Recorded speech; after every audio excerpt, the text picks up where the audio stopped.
مجھے نہیں سمجھ نہیں آیا 45 سال کی عمر اگر اکیلے عمرے پہ بالکل نہ، یہ سب سے زیادہ خطرناک عمر ہے۔ 45 سال والی جو عورت ہے نا، وہ ہماری 20 سال والی بچی سے زیادہ تکڑی ہے، چونکہ اس نے مکھن شکن کھائے ہیں، اس نے گھی کھائے ہیں، ہم تو ڈالنے کی پیداوار ہے، اس کو بغیر محرم کے نہیں آنا چاہیے۔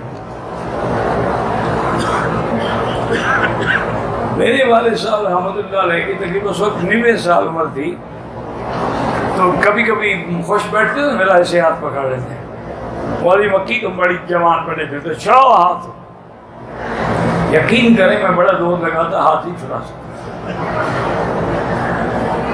وجہ کیا تھی کہ ایک انہوں نے خالص غذا کھائی اور دوسرا زندگی میں کبھی گناہ نہیں۔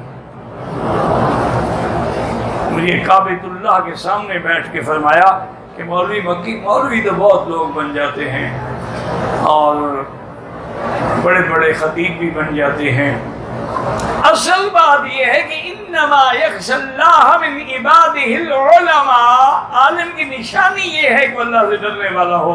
فرمایا بیٹا الحمدللہ میں نے جب سے شعور کا دور شروع ہوا ہے، میں نے کسی عورت یا کسی لڑکے کی شرمگاہ صحبت بھی نہیں دیکھی، الحمدللہ، یعنی غلطی سے بھی نظر نہیں پڑی۔ یہ وجہ تھی حضرت۔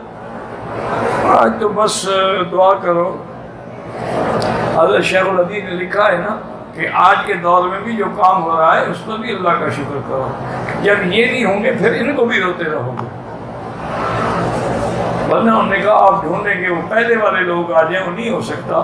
جب صحابی نبی نہیں بن سکتا، تابعی صحابی نہیں بن سکتا، تو بعد والے جو ہیں وہ پہلوں کا مقابلہ کیسے کر سکتے ہیں؟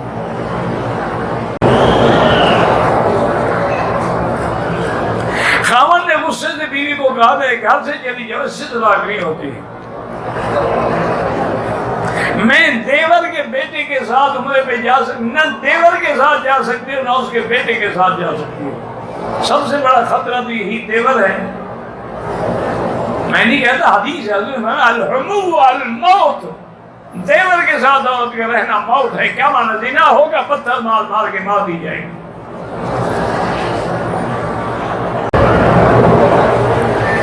کچھ دن کے واضح پر کوئی نہ کوئی مشکلات پریشانی آتی رہتی ہیں، تو پریشانی نہ آئے وہ بھی کوئی بندہ ہے۔ دن ہے تو رات ہوگا، رات ہے تو دن ہوگی، تو آئے گی۔ بات یہ ہے کہ پریشانی آنے کے بعد اللہ کی طرف رجوع ہوا ہے یا بندوں کی طرف رجوع ہوا ہے۔ اگر اللہ کی طرف رجوع ہو گیا تو وہ تو مصیبت بھی نعمت ہے۔